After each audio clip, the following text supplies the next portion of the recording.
సంవత్సరాల అనుభవం ఆంధ్ర, తెలంగాణ, కర్ణాటక, తమిళనాడులో లక్షల మంది నమ్మకమైన కస్టమర్ల సంతోషాలకు నిలయమైన మీ నివాసానికి అందమైన చిరునామా. సో అన్నయ్య సెంట్రల్ మినిస్టర్ కాబట్టి నాకు తెలిసి స్టేట్ లో ఎక్కువ మీరే బిజీగా ఉండుంటారు. మీ ఇంటి దగ్గర ఎక్కువ క్యూలు కట్టుంటారు. అలాంటిది ఏమి లేదు. మా అన్నగారు మేము కూడా ఆయనతో ఎలక్షన్ క్యాంపెయిన్ లోనే ఏదైనా కొద్దిగా సహాయం చేసేవారు.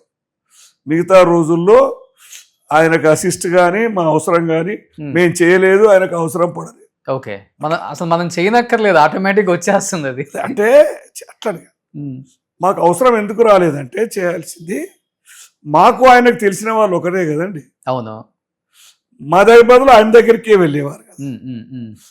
ఆయన తెలియకపోతే నా దగ్గరికి వస్తారు కదా. ఓకే,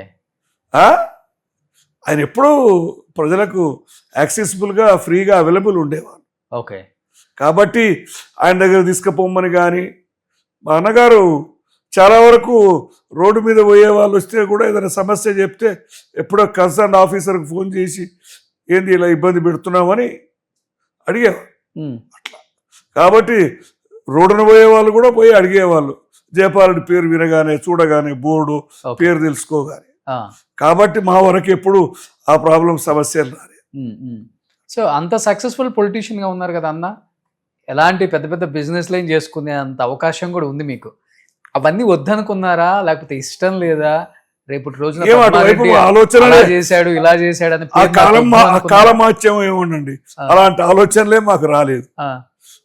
అలా వాడుకోవాలని ఆయన అట్లాంటి ఆలోచనలు కూడా ఆయన ఎప్పుడు ఎంకరేజ్ చేయలేదు, ఎట్లా చెప్పలేదు. ఓకే, ఆయన కూడా అట్లనే ఉన్నారు కదా.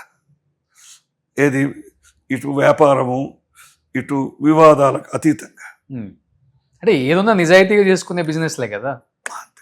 నేను ఒక్కనే వ్యాపారం నా అంతలో నేనే నాకు 78-79లో ఇండియన్ ఆయిల్ కెరోసిన్ డీలర్కు అప్లై చేస్తే ఈ డిజేబుల్డ్ దీంట్లో ఒక ప్రిఫరెన్షియల్ ట్రీట్మెంట్లో నాకు డీలర్షిప్ వచ్చింది.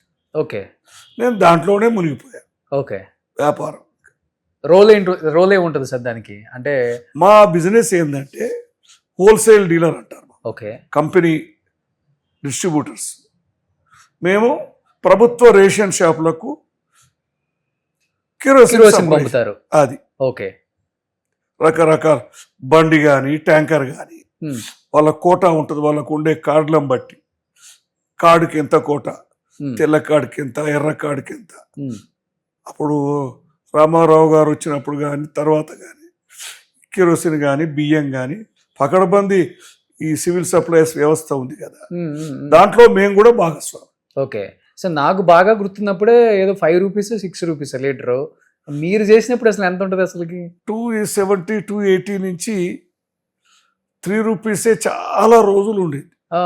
3 రూపీసే. ఓకే, నేను 79-80లో వ్యాపారం ప్రారంభించాను. అప్పటి నుంచి తర్వాత నేను 9లో మానేశాను ఇంచుమించు వ్యాపారం. అప్పటి వరకు తక్కువ ఉంది. ఓకే, ఓవరాల్గా తెలంగాణ ఆంధ్ర వరకు అయితే ఆల్ ఇండియానా? నా పని అంతా కూడా ఎక్కువ వ్యాపారం కంటే ఈ అసోసియేషన్లోనే గడిచిపోయింది. మా అన్నగారి దగ్గరకు పోవాలన్నంత టైం కూడా ఉండేది కాదు. ఓకే, నేను సిటీస్ సెక్రటరీగా, అసోసియేషన్ సెక్రటరీగా, ప్రెసిడెంట్గా చాలా సంవత్సరాలు ఉన్నాను. తర్వాత కూడా ఆనరీ ప్రెసిడెంట్ అని 80 నుంచి 2009 వరకు ఉన్నాను. Okay, honorary president. ఓకే, చాలా సంవత్సరాలు ప్రెసిడెంట్గా ఉన్నాను. తర్వాత స్టేట్ ప్రెసిడెంట్ అయ్యాను. Okay, AP kerosene wholesale dealers secretary president. తర్వాత ఆల్ ఇండియా వైస్ ప్రెసిడెంట్ కూడా అయ్యాను.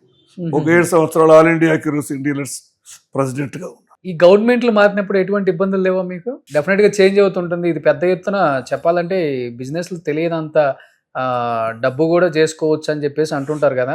ఎందుకంటే ఇప్పటికీ ఎందుకంటే 20 రూపాయల 30 రూపాయల కెరోసిన్ 2.5కి 3 రూపాయలకు అమ్మమంటే తప్పకుండా మార్కెట్లో వేరే వేరే అవసరాలు చాలా ఉండేది.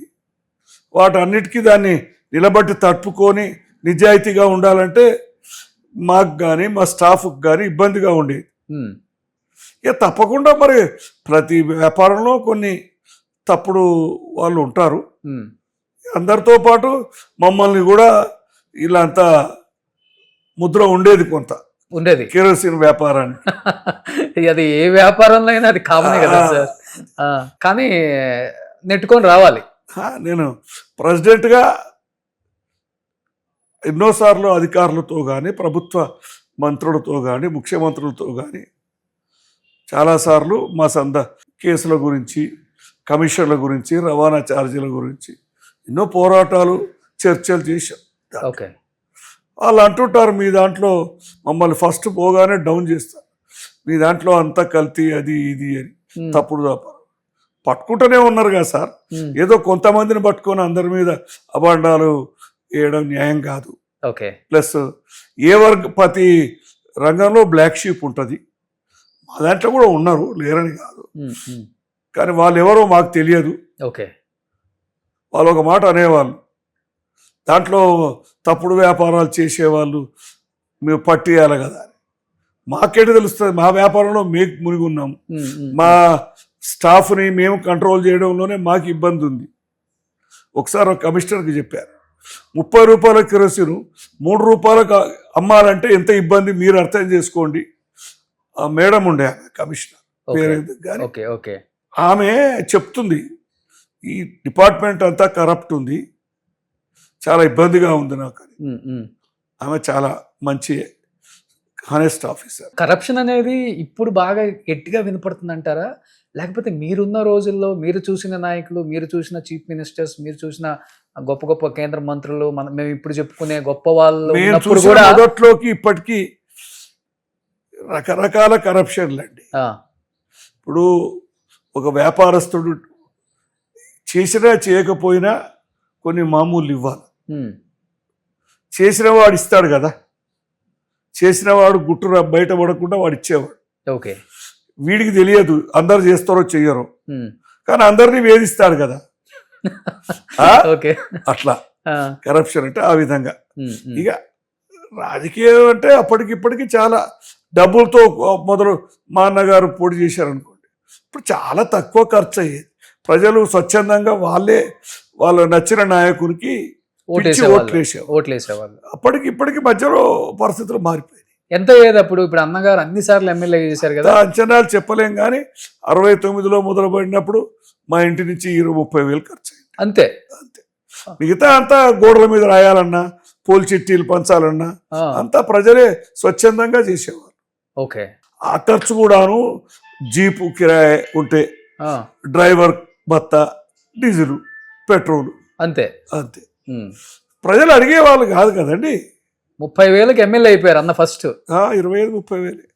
అప్పుడు ఎకరా కూడా ఎంత ఉంటుంది సార్? 1500, 2000 అంతే. అంతే, అంత కూడా లేదు, 1000 రూపాయలే మా ఊర్లో.